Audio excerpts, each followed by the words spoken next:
welcome back to English class with me, Miss Annie. So, as usual, if you are watching this video, it means that you are in English class. In this video, Miss Annie has a new topic. What is the new topic, Miss? Yes, the new topic is how to state the purpose or intention. Jadi dalam video kali ini, Miss akan mengajarkan bagaimana cara untuk membuat sebuah tujuan atau niat. Purpose itu adalah tujuan, intention itu adalah niat, atau kata ganti lainnya aim juga artinya sama, yaitu tujuan. Nah, dalam topik kali ini yang mau kita bahas ada pemakaian dari so that, in order to, dan juga kita akan mempelajari bagaimana cara penggunaan will dengan be going to untuk future plan. Karena berbicara tentang tujuan, berbicara tentang intention atau niat, maka kita berbicara tentang future plan atau rencana ke depannya. Nah, di slide yang pertama kita bisa melihat ada sebuah pertanyaan. Why do you take English class via Zoom? Kenapa kamu ngambil bahasa Inggris melalui via Zoom? Ya, pertanyaannya seperti itu. Ada 3 anak di sini. Mari kita cek, kita observasi dari jawaban mereka. Nah, saya ada melihat ada kata-kata so that dan reason. Apakah itu? Nah, tahan dulu rasa penasarannya. Nanti kita jawab setelah kita melihat contoh pembicaraan atau contoh kalimat yang ada di video kali ini. Nah, pastikan ya kamu menonton video ini dari awal sampai akhir. Anak perempuan ini menjawab seperti ini. I take English class via Zoom so that I can discuss with Miss Henny. Oke, dia bilang saya ambil atau saya mengikuti pelajaran bahasa Inggris, kelas bahasa Inggris melalui Zoom supaya saya bisa berdiskusi dengan Miss Henny. Oke, kira-kira kamu sudah tahu nggak so that itu artinya apa? Yaps, kita lanjutkan lagi. Anak yang celananya warna ungu bilang seperti ini. I take English class via Zoom so that I don't get confused to complete all of the tasks. Katanya saya mengikuti kelas via online atau via Zoom supaya saya nggak bingung untuk mengerjakan semua tugas-tugas saya. Anak yang berbaju putih dan celana ungu ini berkata seperti itu yang laki-laki. Nah, ternyata pemakaian so that ini bisa dipakai untuk kalimat yang positif dan juga kalimat yang negatif. Ingat ya, kalimat yang bentuknya negatif, bukan maknanya negatif. Oke? Nah, yang mana Miss kalimat negatif? I don't. Semua kalimat yang ada not-notnya. Bukan maknanya, tapi jenis kalimatnya, positif, negatif. Ingat ada 3 jenis kalimat, yaitu positif, negatif, dan interrogatif. Nah, mereka sedang berbicara tentang kenapa ikut English class. Nah, jawabannya ada pakai so that, supaya. Berarti so that ini adalah hasil, supaya. Kenapa melakukan sesuatu? Agar terjadi sesuatu atau supaya terjadi sesuatu. Sampai di sini paham? Nah, selanjutnya yang pakai sweater bilang seperti ini. I have a cousin from England as a native speaker so that I hear the perfect pronunciation and natural language. Katanya kalau saya punya sepupu di luar negeri di Inggris, jadi saya bisa dengar pronunciation atau pengucapan yang sangat sempurna atau bahasa yang sangat alami. Nah, ini pemakaian so that. Kamu lihat ya, pemakaian so that ini menggabungkan satu ide ke ide yang lain lalu dipakai supaya.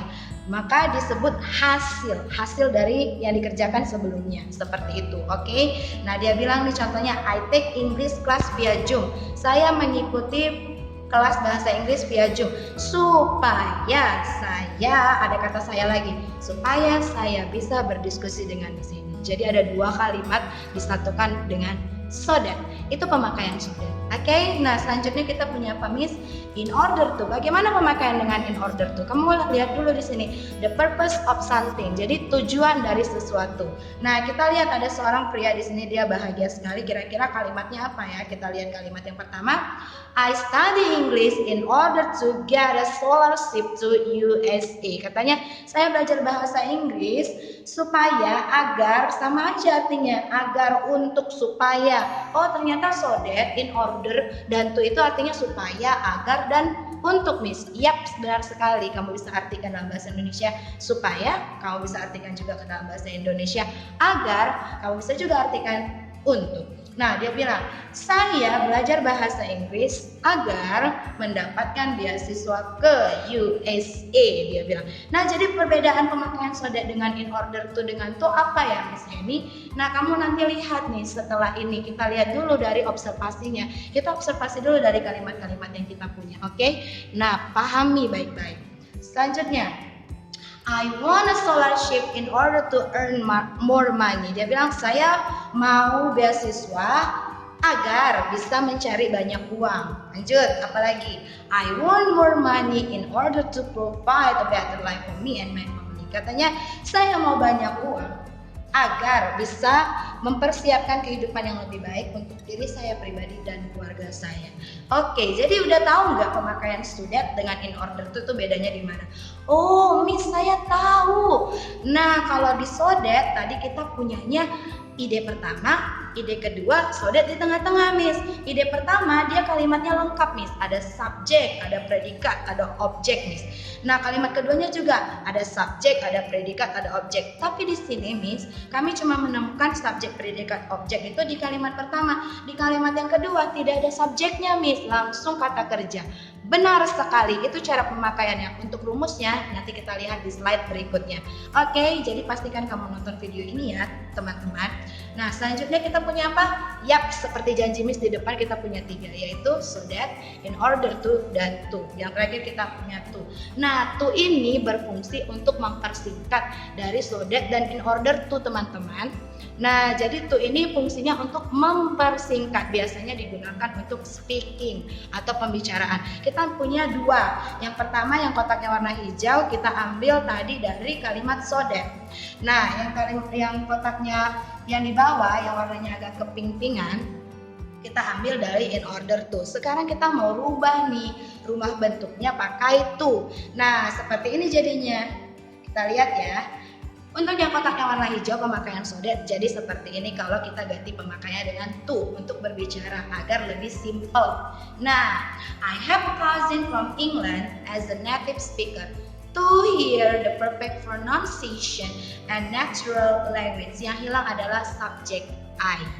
Yap, benar sekali. Kalau kamu memakai to atau in order to, kamu tidak perlu lagi subjek untuk kalimat keduanya. Yap, kalimat pertama kita punya I have a cousin from England as a native speaker. Itu kalimat pertama kita. Utuh, SPO, subjek, predikat, objek. Lalu kita sambung dengan to, maka I yang di atas hilang menjadi to hear. To langsung masuk kata kerja. Mendengar itu kata kerja verb. To hear the perfect pronunciation and natural language. Miss, berarti kalau misalkan yang in order tuh gampang dong, tinggal hilangin in ordernya. Benar sekali. Good job. Yap, kita lihat bagaimana hasilnya. I study English in order to get a scholarship to USA. Nah, dirubah memakai to agar lebih simpel menjadi I study English to get a scholarship to USA. Sampai sini gampang kan pembelajaran kali ini? Yap, sangat gampang kalau kamu memperhatikan dari awal sampai akhir. Oke, sekarang kita lihat formulanya. Ya, kita punya 3 kalimat tadi di sini. Yang pertama warnanya pink, yang kedua warnanya biru, yang ketiga warnanya kuning. Yap, yang mewakili so that, mewakili in order to, dan mewakili to. Nah, bagaimana rumusnya, Miss? Rumusnya kita lihat. Untuk so that kita punya ide 1, so that ide 2. Ingat, ide 1 berisikan SPO, berarti punya subjek, predikat, dan objek. Begitu juga dengan ide 2, subjek, predikat, objek. Jadi kalau kamu ketemu di kalimat kedua ada subjeknya, sudah otomatis kamu harus menyambungkan 2 kalimat ini dengan so that. Oke? Nah, bagaimana dengan in order to? Yap, in order to sama dengan to.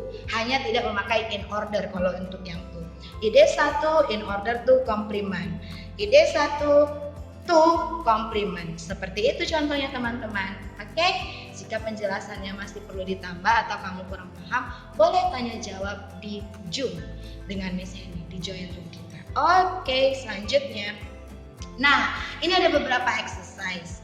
Kita akan bahas ini di join room kita. Oke, jadi kamu bisa perhatikan. Kira-kira kalimat pertama, we need to eat vegetable and fruit, bla bla bla, keep our body healthy. Oh, ini tidak ada subjeknya, Miss. Langsung kata kerja keep untuk menjaga. Berarti dia pakai so that atau in order to ya. Yang sudah tahu jawabannya simpan dulu, nanti kita akan diskusi di join room. Oke, selanjutnya. Nah, seperti janji Miss di awal, kita punya will dengan be going to. Pemakaian will dengan be going to. Yap, benar sekali. Purpose dan intention berbicara tentang future plan. Tujuan dan niat berbicara tentang rencana untuk masa depan atau akan datang. Kita untuk menyampaikan sesuatu yang akan datang, kita memakai will, akan. Yap, benar sekali. Dan satu lagi, be going to. Maksudnya be going to apa, Miss? Be-nya itu adalah is, am, are ditambahi going to. Hanya seperti itu. Apa yang memakai is, apa yang memakai am, apa yang memakai are, kamu sudah tahu kan subjeknya. Si it pakai is, I pakai am, you Dewi pakai are. Oke, selanjutnya. Nah, di sini ada ciri-cirinya memakai will kalau kalimatnya simple future tense. Yang kedua, will subject, will bab 1 itu rumus simple future tense. Yang ketiga, rapid decision. Kamu pernah dengar kata rapid kan? Yaps, rapid test COVID-19 benar. Yaps, artinya adalah langsung terjadi spontan saat itu juga. Jadi terjadinya tanpa ada rencana langsung. Jadi rapid test, tes langsung maksudnya. Seperti itu. Jadi rapid decision artinya keputusan langsung. Nah, yang kedua kita punya be going to. Be going to untuk apa? Simple present continuous tense for future. Yap, karena ada ing, maka kalimat ini berubah simple present continuous tense. Tapi bukan menyatakan sedang berlangsung, nah, tapi untuk menyatakan rencana ke depan for future. Jadi ini adalah simple present continuous tense yang fungsinya untuk future. Yap, benar sekali. Selanjutnya. Nah, setelah itu rumusnya bagaimana, Miss? Subject is MR tambah verb ing. Yaps. Lalu fungsinya adalah decision made. Jadi kamu pakai be going to kalau rencana kamu ini sudah direncanakan sebelum-sebelumnya, bukan spontan. Kalau will lebih spontan. Lebih spontan itu mendadak-dadakan, langsung terjadi saat ditanya. Jadi jawabannya spontan atau rapid, langsung. Oke? Nah, di sini kita mau lihat contohnya. Nah, contohnya adalah I'm thirsty, so I will drink a glass of water. Saya haus, saya akan minum segelas air. Iya, kan saya haus, gak mungkin berencana untuk minum segelas air, tapi langsung, karena langsung maka ini rapid. Maka kita menggunakan will, bukan I am going to, tapi I will drink a glass of water. Tapi di sini adalah yang kedua, contohnya adalah liburan. Kalau liburan kan kita bikin planning nih, planning berarti kita sudah susun baju, kita sudah pesan tiket, kita sudah atur kapan kita pergi. Nah, sudah ada planning, decision made, keputusannya atau planningnya sudah kita buat. Maka kamu pakainya are going to atau be going to. Kenapa pakai are? Karena to be, karena subjeknya we. We are going to Hawaii for summer holiday. Jangan we will go to Hawaii for summer holiday. Kamu harus rencana dulu, nggak langsung pergi. Oke, paham? Nah, di sini Miss sertakan beberapa exercise. Kita akan bahas di join group kita. So, thank you so much for today. Thank you so much for your attention in this video.